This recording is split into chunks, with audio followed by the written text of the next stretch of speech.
আসসালামু আলাইকুম। কেমন আছেন বন্ধুরা? নিশ্চয়ই ভালো আছেন।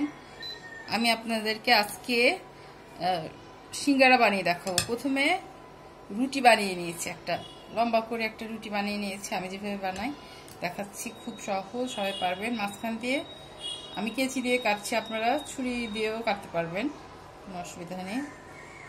পিড়ায় বসে ছুরি দিয়ে কেটে ফেলবেন। কেটে ফেললাম সবগুলো, দেখতে পাচ্ছেন অনেকগুলো কেটেছি। এখন এটা কিভাবে বানাবেন, এখন এটা পানের মতো, আমরা পান বানাই যেভাবে, সেভাবে বানাতে হবে। দেখতে পেলেন বন্ধুরা কত সহজ। এখন এটার ভিতরে আলু দিয়ে দিতে হবে।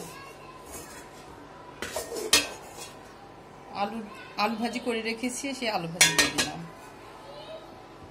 তারপরে এটা এভাবে প্রথমে বুঝিয়ে নিয়ে তারপরে এভাবে আটকে দেবেন। বাস হয়ে গেল অত্যন্ত সহজ সিঙ্গারা।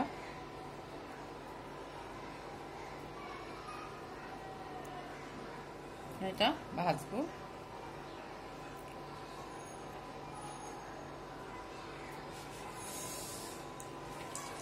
চুলায় দিয়ে দিলাম। আর একটা বানিয়ে দেখাচ্ছি বন্ধুরা। এই যে প্রথমে অর্ধেক রুটি, তারপরে এই যে সমান সাইডে এটা ভাজ দিয়ে নিতে হবে।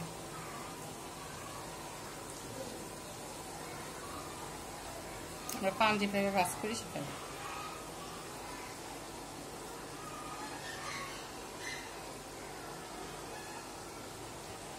ভিতরে পুর দিয়ে নিতে হবে। আলুর পুর, আলু ভাজি করে রেখেছি। হলুদ, মরিচ, যা যা দিয়ে আমরা, হলুদের গুঁড়া, মরিচের গুঁড়া, আর একটু বাড়তি লাগবে পাঁচফোড়ন আর গরম মশলা গুঁড়া আমি করে রাখি।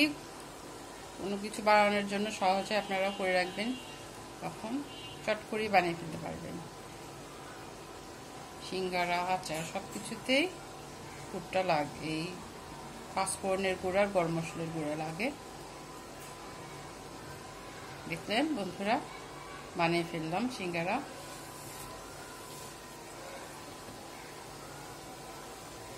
আর একটা দেখাচ্ছি।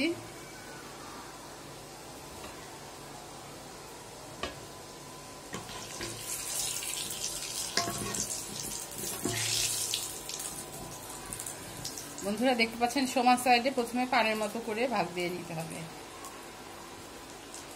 পানিও লাগিয়ে নিতে পারেন একটু।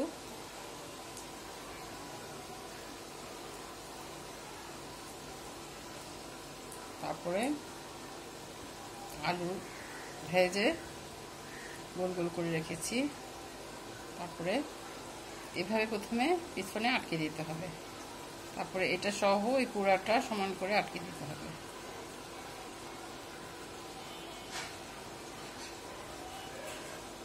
তো সহজ, সবাই পারবেন। দেখতে পেলেন। এখন ভাজতে চুলায় দিয়ে দিলাম।